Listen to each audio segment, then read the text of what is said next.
Hello friends, for today's video we're going to be looking at episodes 3 and 4 of Pluto.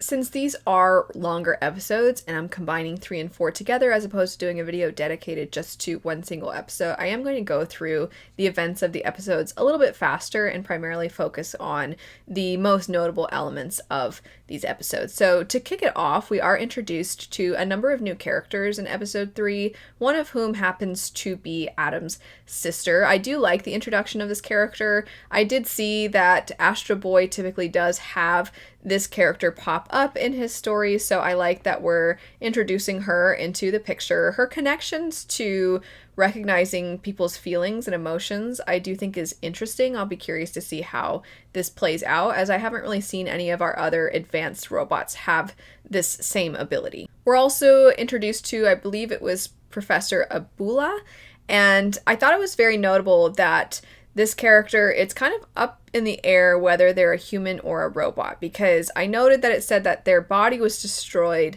in the war in Persia, and then there's that whole thing about whether they go through the area that's for robots or for humans. The show does seem to be setting up that this is going to be one of our bigger villains. It kind of seems as though this character has mysterious motivations and that there is some kind of tie back to, and it seems like this is the case for a lot of the characters, but that there is a tie back to the war. Specifically, though, it seems as though this is a character that is going to have viewed what transpired during the war from a different lens than a lot of the other characters we've been introduced to thus far. Getting to a more domestic situation, though, Gisette is realizing that he probably should do something with his wife. He is under so much pressure, and him and his wife decide maybe we should go on a trip. With this decision, though, this is when it's revealed that despite the fact that they don't seem to remember this whatsoever, apparently when they were back in Spain, they did make plans to visit Japan. That's already kind of on record. Memory already has proved to be one of the, at the very least, points of differentiating between humans and robots, especially advanced robots. You hear previously one of the characters talking about the fact that they can't forget. That was a big thing about North 2, and how they can't forget anything they've done, and how they want to restore the good memories in the other character, Paul Duncan, but that they can't forget all the atrocities that they committed, and they sort of have to sit with that, which, given that they are more advanced, it's really devastating that they now blame so much of what happened on themselves, and that they can't seem to let that go. And there is sort of this curiosity that builds of whether or not humans, part of your humanity is the ability to forget. You also see this topic come up again, also related to the war, with the idea that it seems to be the only way in which humans can continue to have wars over and over again is because they forget the level of devastation. And that is something that the robots have to carry with them, but that human beings, they forget, and then the hate ends up reforming and then existing again in the form of violence.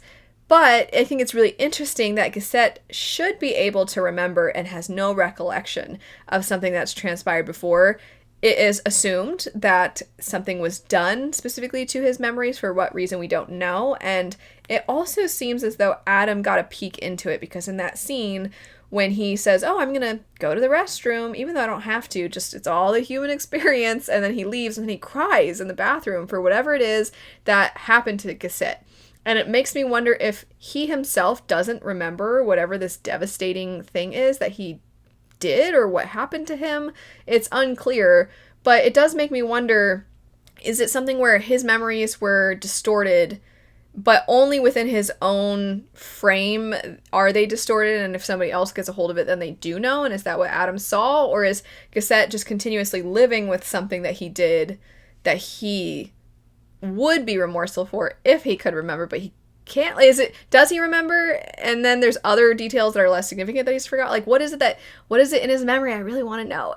I really want to know what it is that he can't recall, and why it happened, and what was wiped. We do end up getting a flashback, though, with Gisette, and we do see there being this area where he was somebody who was being commanded alongside a number of other troops, and they find this man who is just devastated because their child has been killed.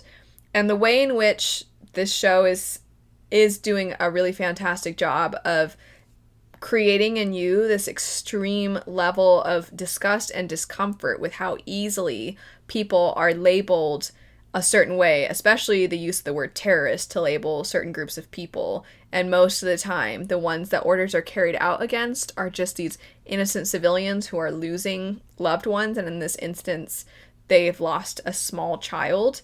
And that being something that he was a part of, it's kind of this continuous, you feel bad for your characters, but at the same time, you also question if you should, in a sense, even though they are acting on someone else's orders.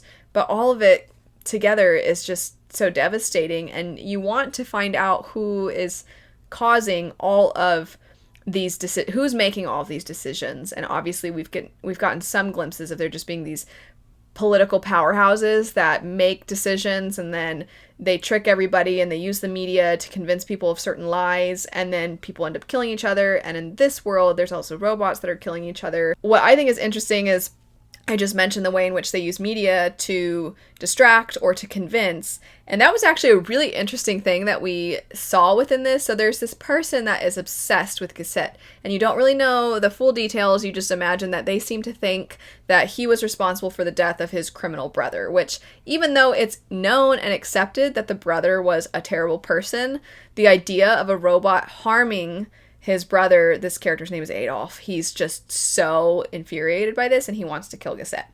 And he's going a little loose cannon, and he has this connection with somebody who's very much like down with the robots, and has this secret almost cult following, and this person apparently holds a lot of power. And then you see the way in which they're already starting to craft this narrative around Cassette, and this person, this sort of mastermind behind the scenes, with this particular plot line, is now getting frustrated because the other character, I'm getting a little ahead of myself with the plot points, but this other character just wants to go after Cassette. They don't want to wait for there to be this bigger downfall.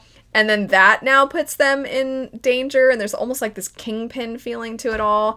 That was really interesting. Just the way in which this newsroom and these newscasters are like, wouldn't you say, though, that there's a lot of questions about robots in there? And I was like, whoa, I like that this is here, but also how deceitful was that. It was such a uncomfortable feeling to witness. We do end the episode with a couple of introductions to new, it would seem, robots, one of whom is Epsilon, one of the other 7, and then the other would be somebody that Uran has found. It's this man who has been painting, and for a second, there was a part of me, because even though he's not really been a character in the show, I have, throughout the first couple episodes, been like, oh, Mont Blanc seems so nice. So when they're painting, I was like, is it Mont Blanc somehow back?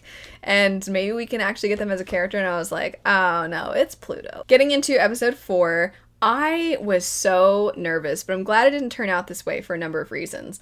I was so nervous that this character that is like a mentor figure to Adam, I thought for sure they were going to die. And I'm glad, 1, they didn't, because they seem really nice and I like them a lot. And 2, because I do feel, and I have commented on this in the first couple of videos, that this show is absolutely taking advantage of very familiar tropes. But in doing so, it sometimes goes down a path of feeling almost cliche.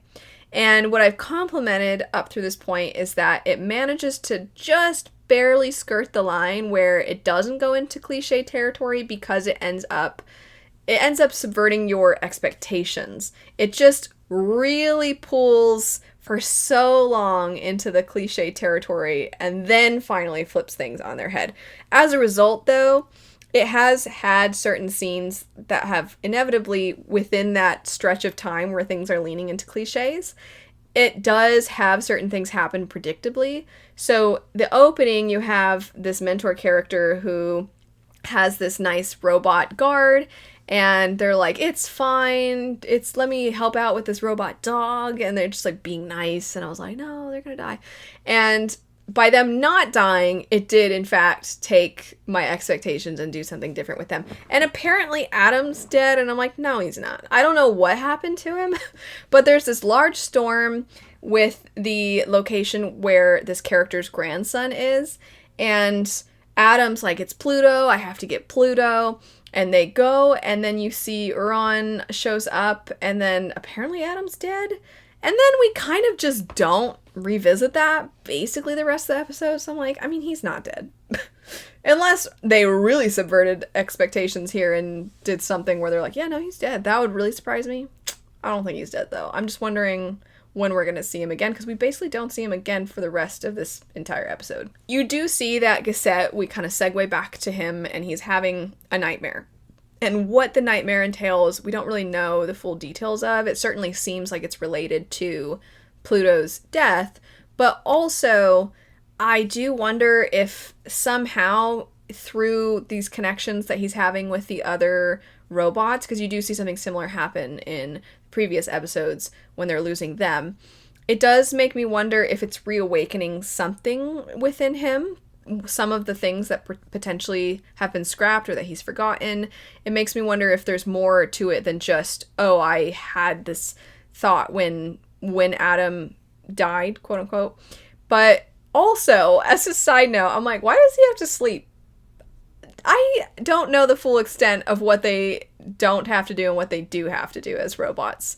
Because that scene in the diner with Adam and Gazette, they very much are like, we don't have to eat, but we can. We don't have to go to the bathroom, but we pretend to. So I'm like, do you have to sleep? I don't know. It doesn't matter. It's a small detail that I'm just curious about is all.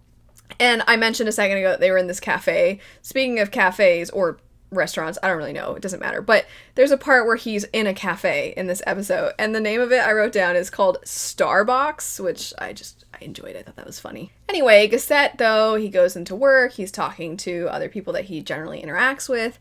And he's mentioning, like, I have a stalker.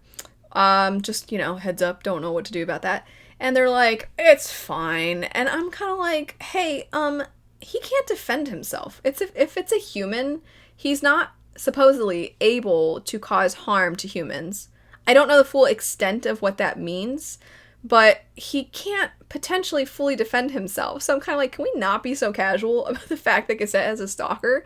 I don't want anything to happen to him, especially knowing the way in which the news is starting to have these stories pushed. I really don't want him to end up harming somebody as a means of protecting himself, because I do wonder how that would play out, and I think it would have really serious consequences. I do love, though, this turn of events where he now is having to protect the very person who, one, was stalking him, and two, who is somewhat responsible for this narrative being pushed.